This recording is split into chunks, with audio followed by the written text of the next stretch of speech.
प्यारे बच्चों, आज इतिहास का दूसरा अध्याय राजा, किसान और नगर, आरंभिक राज्य और अर्थव्यवस्थाएं 600 ईसा पूर्व से 600 ईस्वी तक पढ़ेंगे। हड़प्पा सभ्यता का पतन हमने पढ़ा 1900 ईसा पूर्व के लगभग माना जाता है। 1900 ईसा पूर्व से लेकर 600 ईसा पूर्व के बीच भारतीय उपमहाद्वीप में जो परिवर्तन हुए वो सबसे पहले देखने की कोशिश करेंगे। हड़प्पा सभ्यता एक नगरीय सभ्यता थी और मैंने बताया था कि ऐसे विकसित सभ्यता, ऐसे नगरों का विकास दोबारा होने में लगभग 1200 साल लग गए, क्योंकि वैदिक सभ्यता एक ग्रामीण सभ्यता थी। सबसे जो परिवर्तन जो देखा जाता है वो ये कि लगभग 1000 ईस्वी के आसपास वैदिक सभ्यता आई, वेदों का संस्कृत भाषा में लिखना शुरू हुआ। दूसरा जो परिवर्तन है, कृषक बस्तियां अस्तित्व में आई। उत्तर भारत, दक्कन का पठार और कर्नाटक जैसे क्षेत्रों में ये बस्तियां विकसित हुई। तीसरा है चरवाहा बस्तियों के प्रमाण। दक्षिणी भारत में चरवाहा बस्तियों के प्रमाण हमें मिले हैं।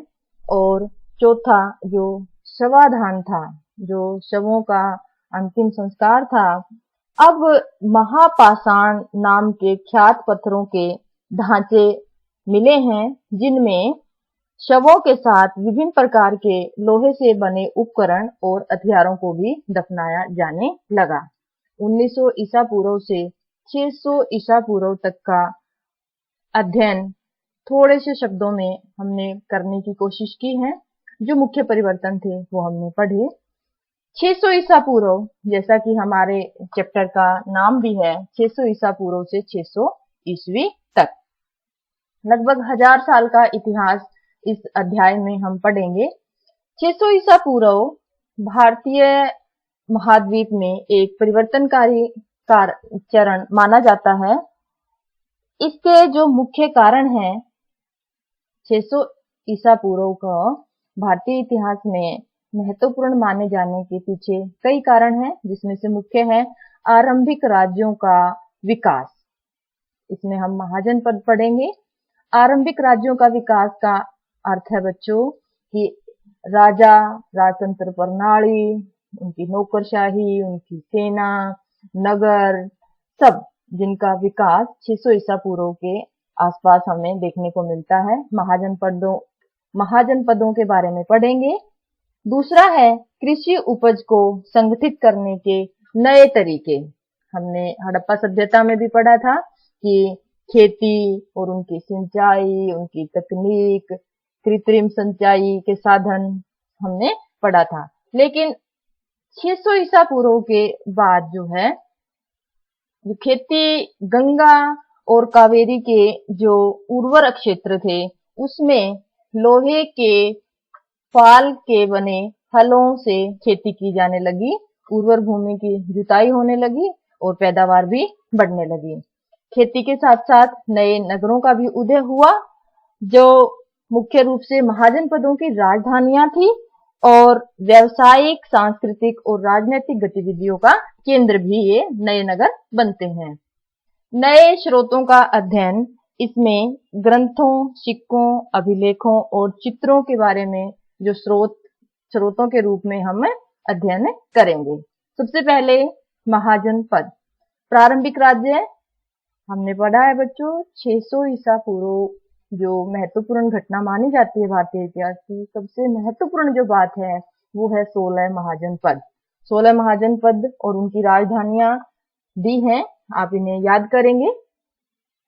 सबसे पहले मगध, क्योंकि महाजनपदों को, 16 महाजनपदों को पढ़ने के बाद हम पढ़ेंगे कि मगध सबसे शक्तिशाली क्यों बनता है। मगध की आप स्थिति देखिए मैप पे, आज का बिहार, झारखंड, लगभग आज का बिहार और झारखंड। मगध, हम 16 महाजनपद पढ़ रहे हैं बच्चों। सबसे पहले मगध, अंग, मल, वज्जी, कौशल, काशी, चेदी, वत्स, पांचाल, कुरु, शूरसेन, मत्स्य, अवंती, अशमक, गांधार और कंबोज ये आज के आधुनिक अफगानिस्तान में है। 16 महाजनपद और उनकी राजधानियां दी हुई हैं, आप इनको याद करेंगे। अब महाजनपदों के विशिष्ट अभिलक्षण। महाजनपदों की जो पहली विशेषता है, राजतंत्रात्मक प्रणाली, यानी शासन सत्ता का जो मुख्य केंद्र था वो राजा था। राजा में ही सारी शक्तियां निहित थी।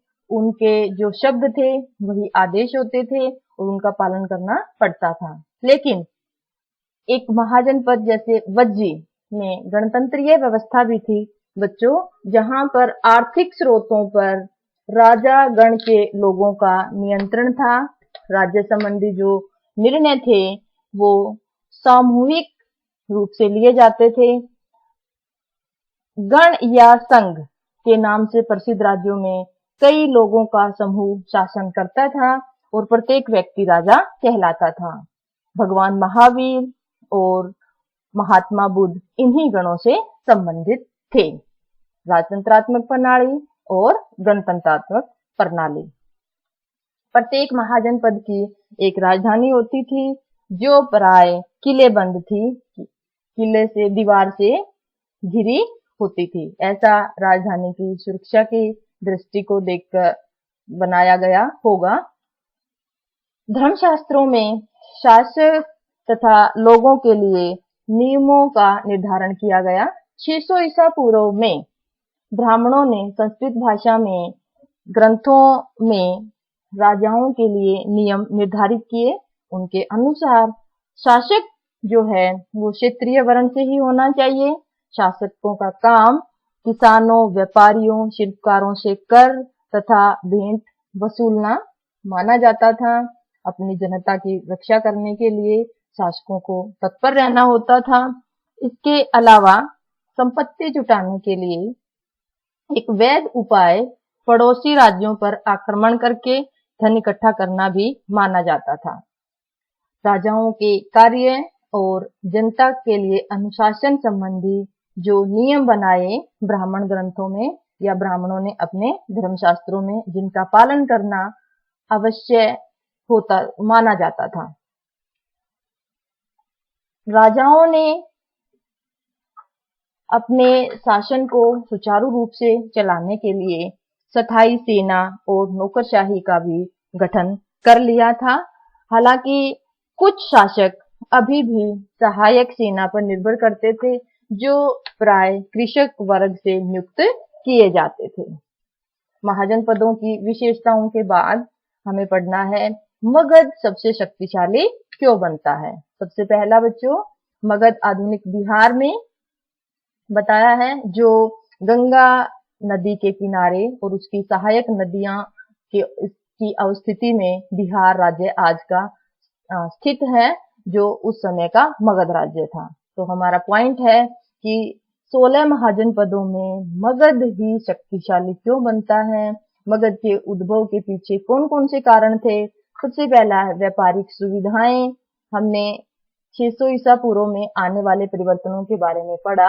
खेती होने लगी थी और नगरों का उदय हुआ है, लोहे के हलों का प्रयोग होने लगा है, तो जाहिर सी बात है व्यापार बढ़ेगा दूसरे राज्यों के साथ, अंतर्राष्ट्रीय व्यापार भी होगा।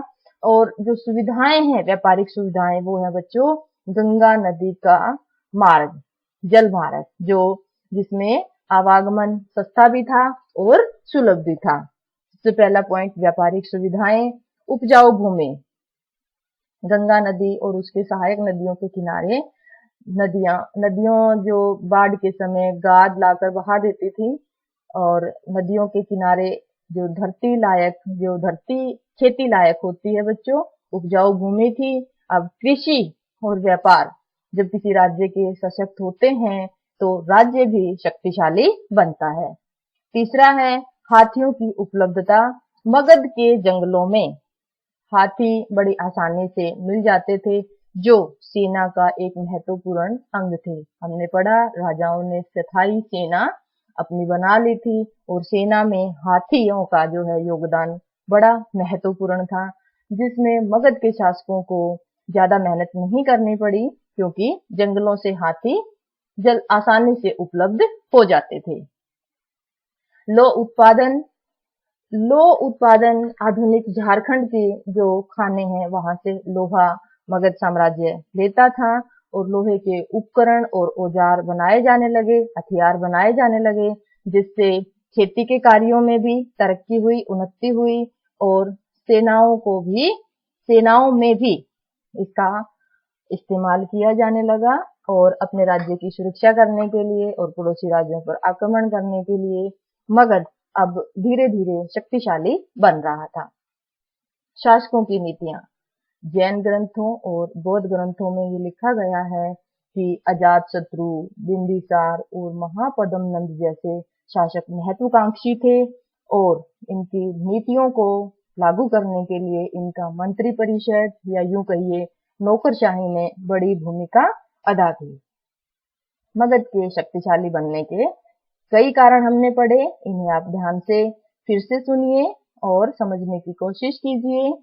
कल हम नया टॉपिक मौर्य साम्राज्य के विस्तार, उसका प्रशासन, उसके स्रोत इत्यादि के बारे में पढ़ेंगे। तब तक आप इन टॉपिक्स को अच्छे से मंथन कीजिए और अच्छे से याद कीजिए बच्चों।